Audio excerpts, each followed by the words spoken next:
Hello again. So now we're going to do this example. We're going to solve this equation by factoring.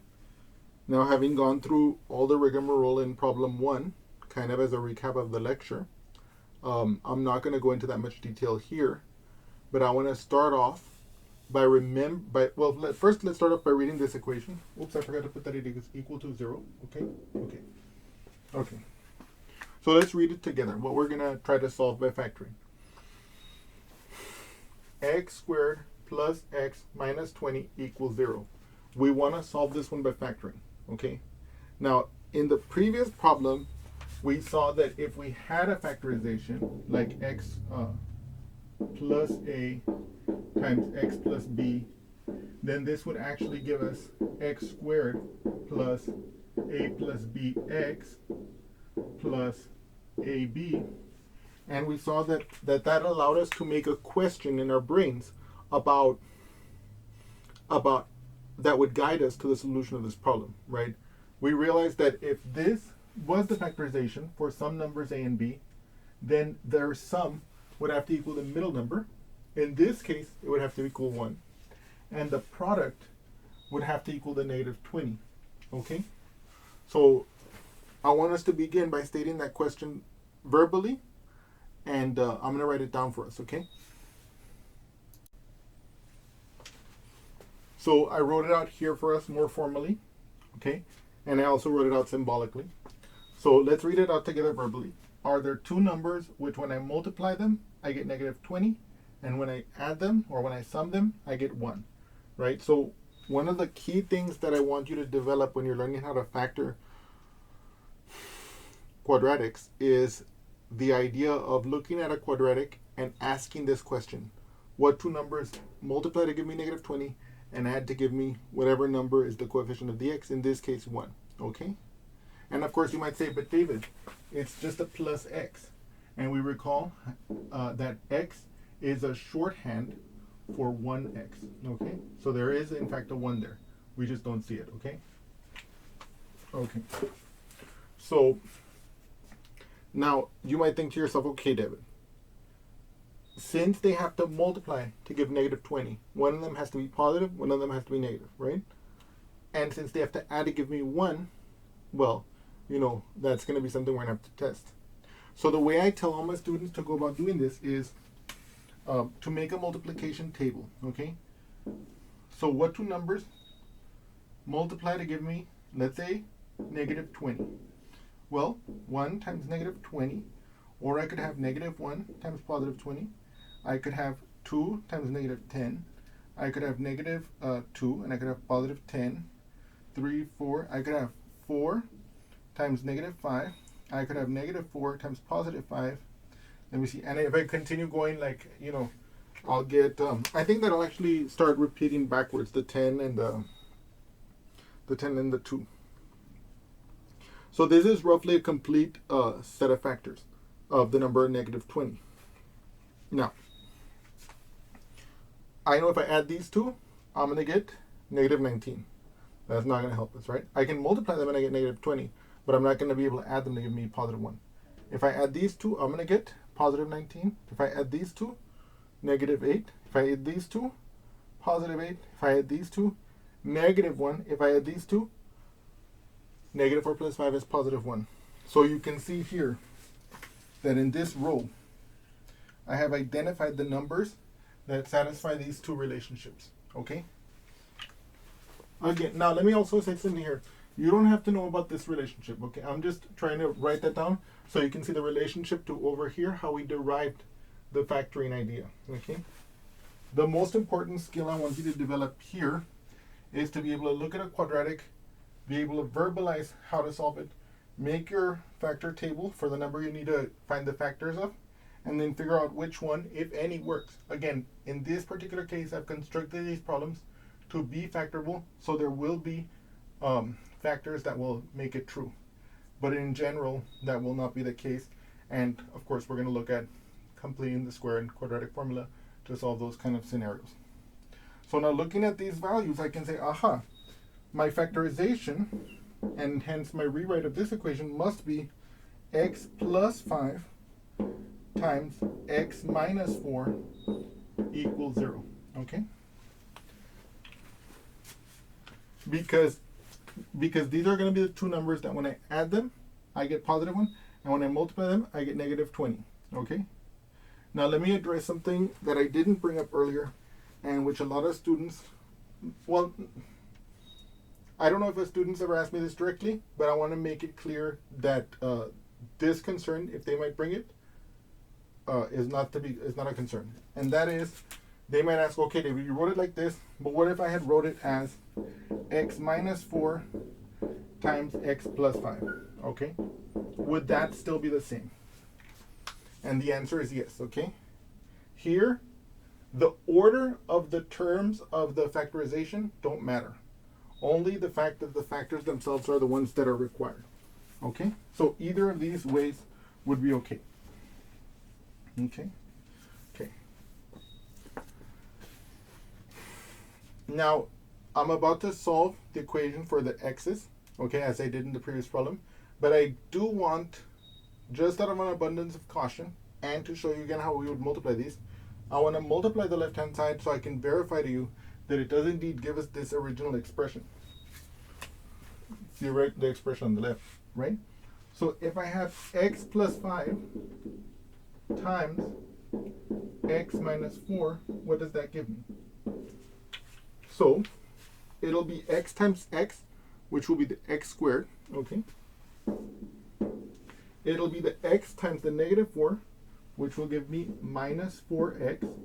It'll give me the 5 times x, which is plus 5x. And it'll give me the positive 5 times the negative 4, which is the minus 20, okay?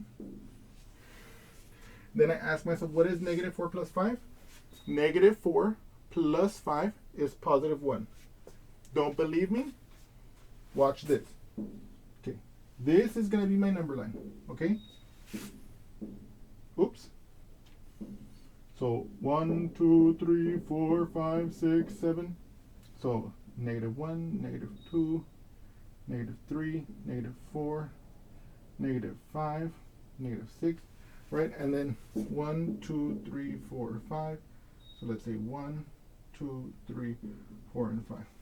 Here I staggered the numbers so they would be paired with their respective tick mark, okay?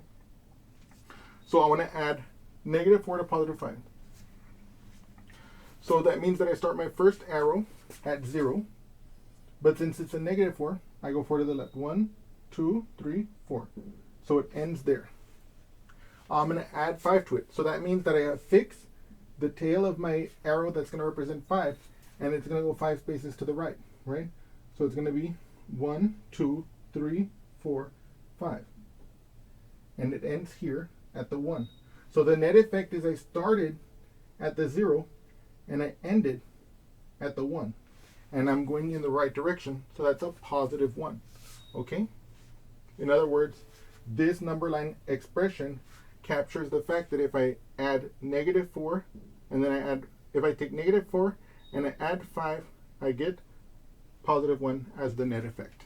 So in other words, I can simplify this as x squared plus x minus 20, which is exactly our original expression. Now, of course, you didn't have to do that. I recommend doing that if you want to be super finicky. If you have any doubt that you factored it properly, just do that and set yourself at ease. But once we're here factored, okay, we can now get the zeros.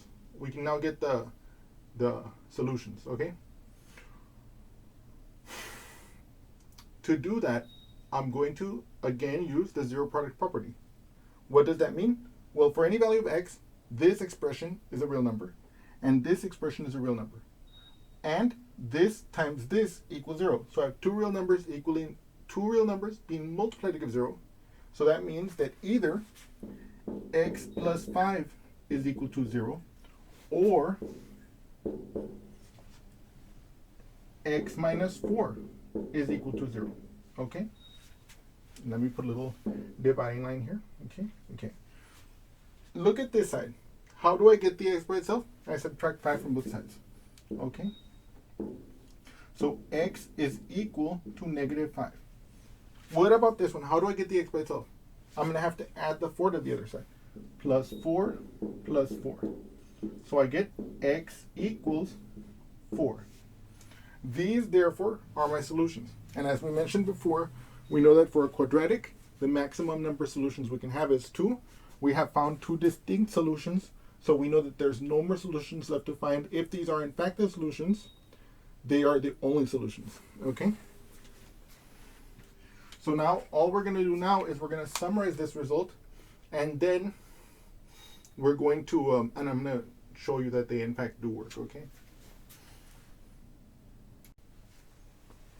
So we ended up with these 2 solutions. Let's verify that they are in fact solutions. How are we going to do that? We're going to substitute them in the place of x and find out if they make the equation true. So let's start with x equals -5, okay? So we ask, or we start inserting into the left-hand side. So -5 squared plus -5 minus 20, okay? So the first thing we ask ourselves is, what is -5 squared? -5 squared is -5 times -5. -5 times -5 is going to be positive 25, okay? Then we're going to add the -5 like this, and then we're going to subtract the 20. The first thing we're going to do is this part here. Remember, whenever we have additions and subtractions, we do the additions and subtractions starting from left to right. So I'm going to do this first, and that's going to become the result here. 25 plus -5. Okay, we're adding 2 numbers of opposite sign. So what will be the sign of the result? The sign of the result will be the sign of the term that has a larger absolute value. So in this case, I have 25 plus -5. The absolute value of 25 is 25. The absolute value of -5 is 5. The 25 has the larger absolute value. So when I add these 2 when I add these 2 numbers of opposite sign, the sign will be positive. Okay? How do I get the value? I subtract the absolute values, the smaller from the larger. When I look at the absolute values of these 2 numbers, the absolute value of 25 is 25. The absolute value of -5 is 5. When I subtract 5 from 25, or in other words, 25 minus 5, I get 20. So the result of this part will be just 20. Okay? Then I bring down the minus 20. Aha! That's 0. You see? It worked. What about x equals 4? Now, by the way, I want to make something clear. When I'm doing these homework problems as examples for you, I don't want you to think you had to have done all of this. Obviously, I only ask you to solve it with the factoring technique. But I want to go through all this work with you so you guys can see these calculations being done. So you can see some ideas that maybe I didn't talk about, or maybe I didn't emphasize enough. And just as more enrichment activity and more learning opportunities, okay? And if you did factor it and you got it right, that's all that matters, okay? I didn't expect you to do all of this, okay? I don't want you to think that this was all required. But this is just a way for me to show you, again, what things mean. When we solve an equation, what does that mean? We're finding an x value that makes the equation true, right? Here we saw what that means. I used this x value that we found, and I showed that the left-hand side, when x is substituted with -5, does in fact simplify to 0, okay, in this case. Now let's do this one, okay? 4 squared plus 4 minus 20, what does that equal? So first of all here, what is 4 times 4? 16. Plus 4, and then minus 20. Another thing I want you to notice when I do these calculations is when I go from each line to the next line, I'm not like slicing up the calculation. I'm keeping it all together so that from one line to the next, it can be, it can be followed, so to speak, logically. What is 16 plus 4? That's 20. So I have 20 minus 20. And then what is that? That's again 0. So we have verified, in fact, that for these 2 values of x, that they are in fact solutions of the original equation because they make the original equation true, okay? And I hope you've enjoyed this example, and I look forward to seeing you again soon. Thank you so much.